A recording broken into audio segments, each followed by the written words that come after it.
तर आज आपण एका गोशाळेला भेट द्यायला चाललोय. माझ्यासोबत आहे यश, शिवम, शिवा. तर फायनली आता आम्ही जायला निघालोय. इथून आतमध्ये असं म्हणतात. हां, बोर्ड तर आहे. एक 5 मिनिटात पोहोचू आपण गोशाळेकडे.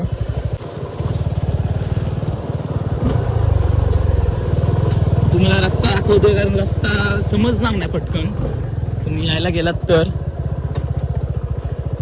याच या गोशाळेमध्ये. तुम्ही यायला गेलात तर कोणाला तरी कॉन्टॅक्ट करूनच या. पटकन लोकेशन समजणार ना. फायनली आता येऊन पोचलोय. आता मळ्यामध्ये येऊन पोचले कारण आता त्यांचा गुरा सोडायचा टायमिंग झालेला. त्यामुळे हे बघा इकडे थोडी आहेत, इकडे थोडी आहे. पूर्ण माडाची वगैरे झाडं आहेत सगळी आणि भरपूर. इथे तुम्हाला किती आहेत माहिती आहे? 1 2 3 4 5 6 7 8 9 10 11 12 13 14 15 16 17. इकडेच तुम्हाला 17 आहेत. त्याच्यानंतर पुढचं तुम्हाला दाखवतो अजून टोटल किती आहेत आणि काय ते बघूया. तुमच्यासारखं मी पण पहिल्यांदाच आलोय, मग आता बघूया.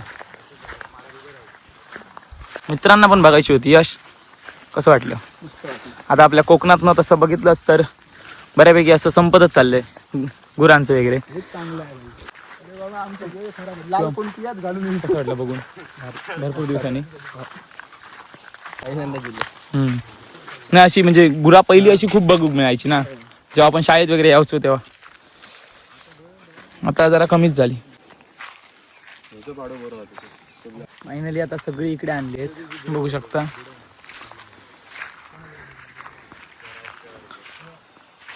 सगळे आलेत. किती प्रमाणामध्ये आहेत ते बघा, खतरनाक.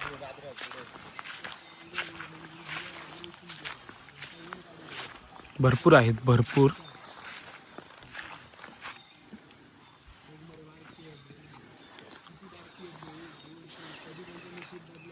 ऐंशी 85 आहेत असं म्हणतात. बघूया आता. हे सगळे बघतच बसलेत. अजून पण आहेत, आणतायत ते. ते बघा ते आत्ता आलेत. आत्ता वाटतं संपली जाणं.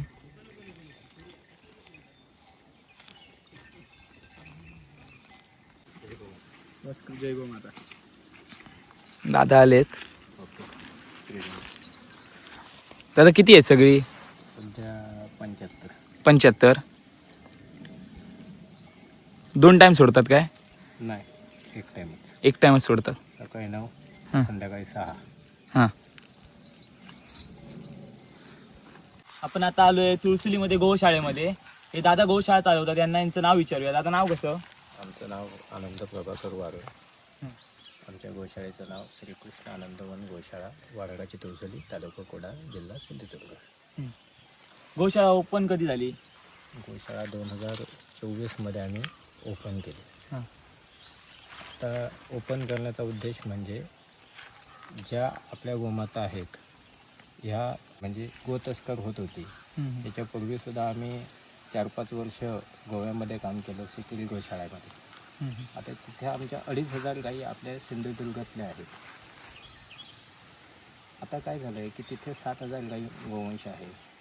आणि त्या गोवा प्रशासनाने असा निर्णय घेतला आहे की आज सिंधुदुर्गातल्या ज्या गायी आहेत या बंद करायच्यात. का तर त्या गायींचं मॅनेजमेंट झालं पाहिजे. कारण अजूनही 15,000 गायी त्यांच्या रोडवर आहेत, त्यांचं मॅनेजमेंट झालं पाहिजे. ते झालं की आपले घेतील. मग या गायींचं पुढे काय? यांना कुठेतरी गोरक्षण झाल्यानंतर गोपालन व्हावं, झालं पाहिजे. या अनुषंगाने आम्ही ही गोशाळा ओपन केली. आधी किती स्थापना जेव्हा तुम्ही केली ना तेव्हा किती संख्येमध्ये होती? मुळात आम्ही लहानपणापासूनच गोपालक आहोत. आमच्याकडे तेव्हा 14 गोवंश होतं गोशाळा ओपन करण्याआधी. आणि आम्ही स्थापना 2024मध्ये केली. आता करण्यामागचा उद्देशच हा की आमचा एक हे आहे, उद्देश आहे की सेंद्रिय शेती झाली पाहिजे. विषमुक्त अन्न लोकांना भेटलं पाहिजे. आपण विषमुक्त अन्न खाल्लं पाहिजे आणि आपण रोगमुक्त आयुष्य जगलं पाहिजे. म्हणून गोमातांचं पालन केलं गेलं, कारण त्यातून सेंद्रिय शेती होईल, विषमुक्त शेती होईल. आणि कोणाची मदत वगैरे मिळते की नाही?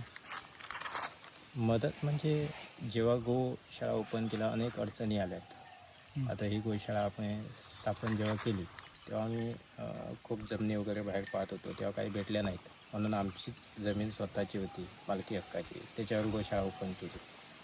आणि पहिली मदत जर आम्हाला कोणी केली असेल तर भगीरथ प्रतिष्ठानचे देवधर सर यांनी 30 पोते सिमेंट देऊन आमच्या गोशाळेचा शुभारंभ केला आणि गोशाळा आमची उभी झाली.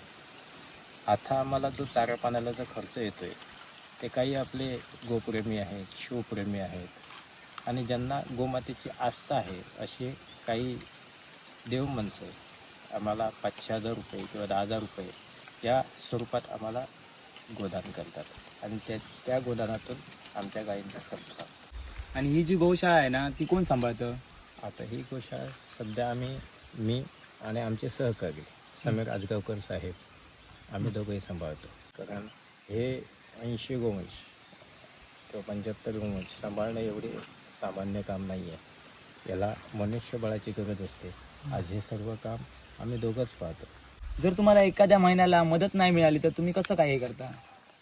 जर असं किंचित वेळ येतो की एखाद्या महिन्याला डोनेशन आलं नाही तर गेल्या वर्षी असंच झालेलं की फेब्रुवारीनंतर आम्हाला चाऱ्याचा प्रश्न उद्भवलेला, तेव्हा आम्ही सोसायटीकडून 3 लाखाचं कर्ज उचललेलं आणि या कर्जाच्या माध्यमातून त्या गोवंशांना चारा पुरवठा केला. ह्या जर गोमाता वाचल्या तर भविष्यातल्या पिढीला ह्या गोमाता दिसणार. कारण आपल्या कोकण गिड्डा ज्या गाय आहेत त्या आता संपुष्टात येत आहेत, पण संपुष्टात शेवटच्या घटका मुक्त आहेत. बघा ना, पहिल्या गावात प्रत्येक घरात एक गाय होती.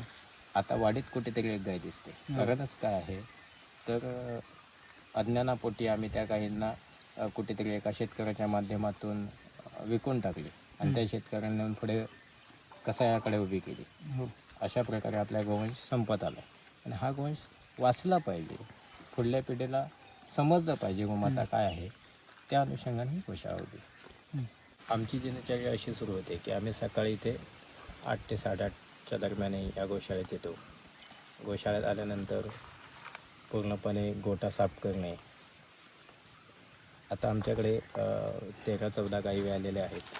कायम दूध काढत नाही, कारण आमची ही सेवाभावी कार्य आहे. वासरांना दुधात सोडणे, वासरांना परत नेऊन त्यांच्या जागेवर बांधणे आणि नंतर गायींना सोडून जंगलात नेणे. सकाळी आम्ही 9, 9:30 ते 10 या वेळात गायींना सोडतो आणि त्यानंतर संध्याकाळी 5 ते 6 या वेळेत गायींना आणून गोट्यात बांधतो. पूर्ण दिवस आमचा त्या गायींमागूनच जातो.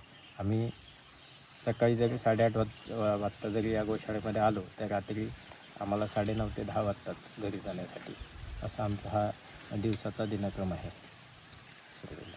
आता तुम्ही बघितलं ना तर गोवंशांची संख्या आहे ना ती आता कोकणातून भरपूर कमी होत चालली आहे आणि दादा हे खूप सुंदर काम करतायत की एक 80-85 गोवंश सांभाळतायत, पूर्ण दिवस मेहनत करतायत. तुम्ही बघितलं त्यांनी आता आपली मेहनत सांगितलं, डेली रुटीन सांगितलं त्यांनी. 8 वाजता ते इकडे येतात आणि त्याच्यानंतर पूर्ण चालू करतात. तुम्ही एकदा बघू शकता किती संख्येने आहेत ते.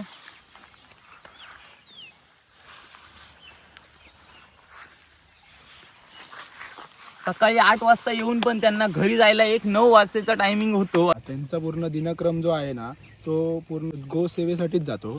आता आपण गोशाळेला भेट देऊन आलोय आणि त्यांच्या कामाचं ना म्हणजे एकदम कौतुकच आहे, कारण पूर्ण दिवस ते कामच करत असतात. हो की नाही यश? हो, शिवम, कसं वाटलं त्यांचं काम? मस्त वाटलं.